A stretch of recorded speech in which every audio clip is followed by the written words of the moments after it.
With me, I'm delighted to introduce Takatoshi Ito, who is professor at the National Graduate Institute of Policy Studies. He's advised Prime Minister Abe in the past. He's been an ardent advocate of radical steps. He's also advising on reform to the GPIF, the world's largest pot of pension money.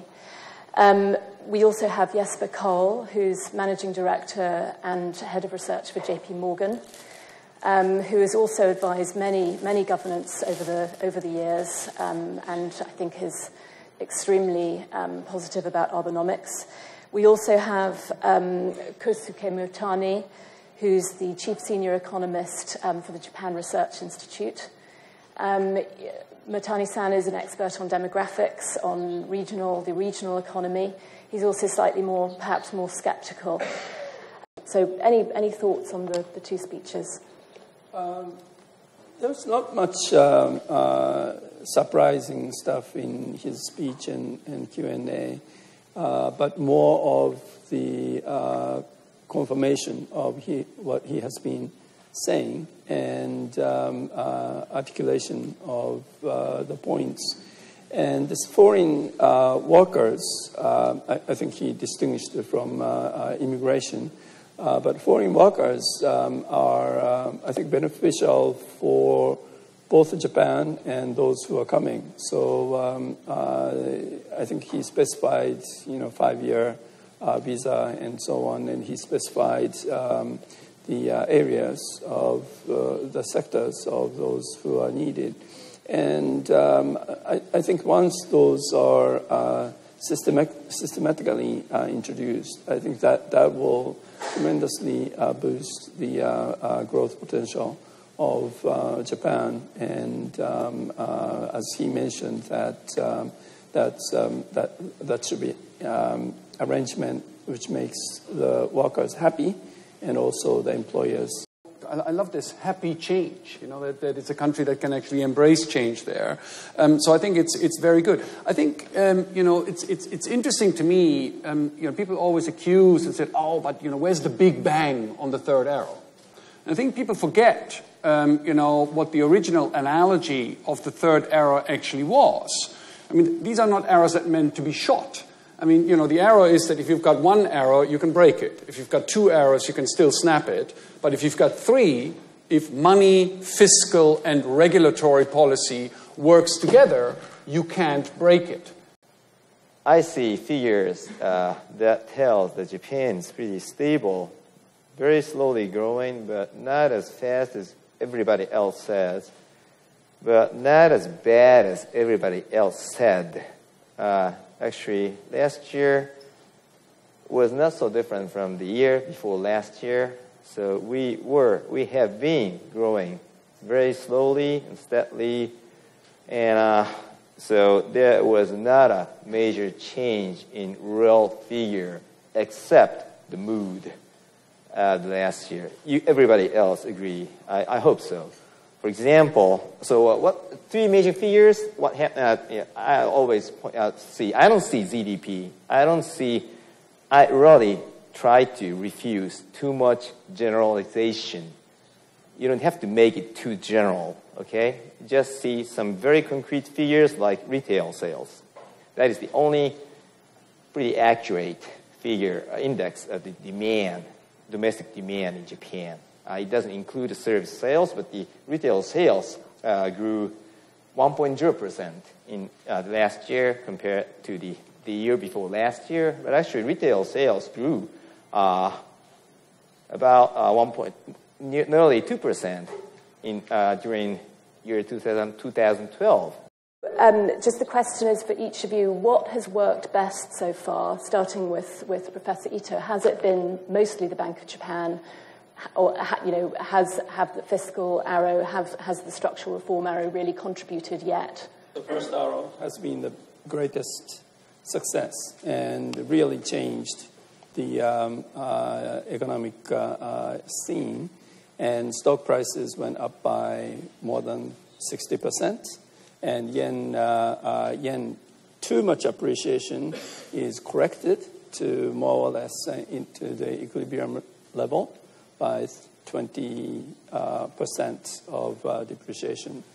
And this is all due to the expectation and realization of the monetary easing, QQE, what Mr. Kuroda called it.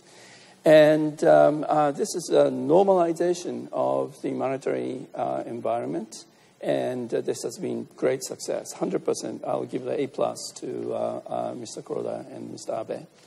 The second arrow, the flexible fiscal policy, I would say is a success. And this is sort of a short-run, timely, counter-cyclical fiscal stimulus and the medium-term consolidation. And the fact that consumption tax has been raised, which is much needed, from 5% to 8%, is a medium-term consolidation. And I hope that this will be again raised to 10% next October. Then this fear of the fiscal bust will be eased very much. And this is very, very important for medium-term to long-term perspective. Fiscal policy, I mean, I think it was the German Mr. Bismarck who said fiscal policy is like making sausage. It's a bloody and messy business. It takes time invariably. But to come back to the point about the third arrow, right, which I think, I just want to use a concrete example. Great progress. Japan has broken up the monopoly of generating power that was granted to the 9 utilities. That was passed in November. The monopoly has been broken up against huge vested interests. That's a big deal. So you and I, as a private entrepreneur, we can now invest in generating power for profit, and we can feed into the grid. You've got also to be clear about how to judge the third arrow. The third arrow you judge very simply is, does deregulation create new investment opportunities for you and I as private entrepreneurs to invest in Japan for profits? And that so far has been lagging very much. The capital expenditure cycle is the weak leg, right, in the recovery. Mr. and Mrs. Watanabe are leading the recovery, not the corporate sector. The third arrow, okay, I really appreciate what Abe finally agreed to the points I've been always making, that you should need the raise of your wage. And I hope it will work to some extent, because the under working age population decrease, we desperately need the raise of the wage.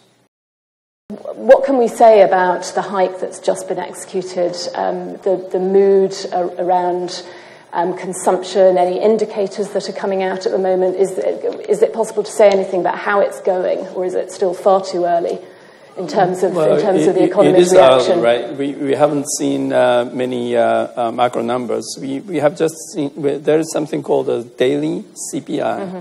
So every day you can calculate price index from the scanned data from supermarkets.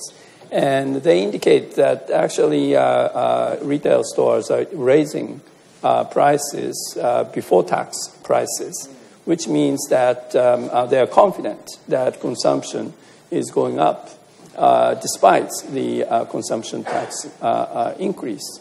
So I think there is not much of the problem from raising 3 percentage point of tax. And if you talk to the, in taxi drivers and ordinary people, that you hear that they understand the need for the fiscal consolidation. Do you think there's any real doubt that the next scheduled hike will go ahead? I know that Etsuro Honda, one of the Prime Minister's advisors, has said that you'd need to see 3% GDP growth in the third quarter to safely go ahead. Are those the kind of numbers that would be expected? I will look at the trend rather than those one quarter-to-quarter growth rates.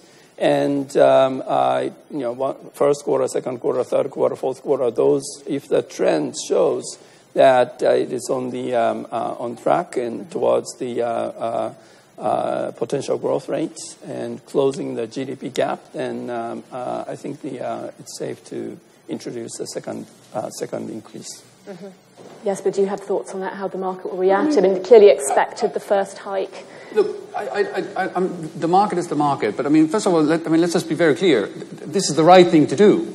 The fact that you need to shift taxation from direct taxation to indirect taxation as your society ages, I mean, they've been debating this since 1978. They just never had the guts to actually do it. So what they are doing is they're building a better tax system which allows for collecting taxes at the point of consumption to fund the social welfare and social security state that Japan is very proud to actually have and have. It's the right thing to do.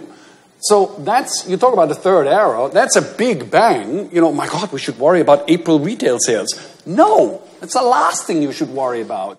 Japan does have an enormous amount of debt, right? Whether it's on the gross basis or on a net basis, whichever way you calculate it, and to have a shot, to have a chance at fixing that, you do need the most efficient tax system in the world. And right now, you're a far cry from that. And baby boomers created this enormous debt, and we should continue paying for it. And the consumption tax is the only way to pay for it. Income tax, it's next generation's burden, and we go retire in 5 years, and we don't pay income tax. At the same time, there's no doubt that it hurts households, accompanied also by rising inflation expectations. Did the government's efforts to bludgeon companies into raising wages, how much did that achieve? Well, that's third arrow, right? We need to have the higher growth potential, and that, Motani-san doesn't like innovation, but we need innovation, productive increase, so that would justify the real wage increase. Nobody told this in big words, but all the civil servants in Japan, got an 8% pay hike. Now that's 12% of the people who get a pay hike. Now the democratic government took it out, so they're getting it back. But as of April, as of April this year, if you're a civil servant, your pay is going up by 8%, slightly more than that, right? That's 12% of the people. The other thing I think is very interesting because we talk about Japan. There's always these images that people have about Japan. The fact is that this country today, where are the salarymen? I mean, they're actually a minority. The fact of the matter is the young generation, 1 in 2 never had a full-time job.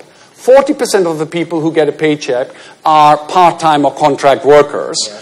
And what is interesting is that when you look at the data, you actually find that now part-time workers, their pay on average is increasing by about 4%. And it's the first time in their employed life that pay is going up. Motani-san, on the subject of population, the birth rate, you've no doubt noticed that the Prime Minister has started talking a lot about Womenomics, getting more women into the workforce, pushing up the ladder. How important is this?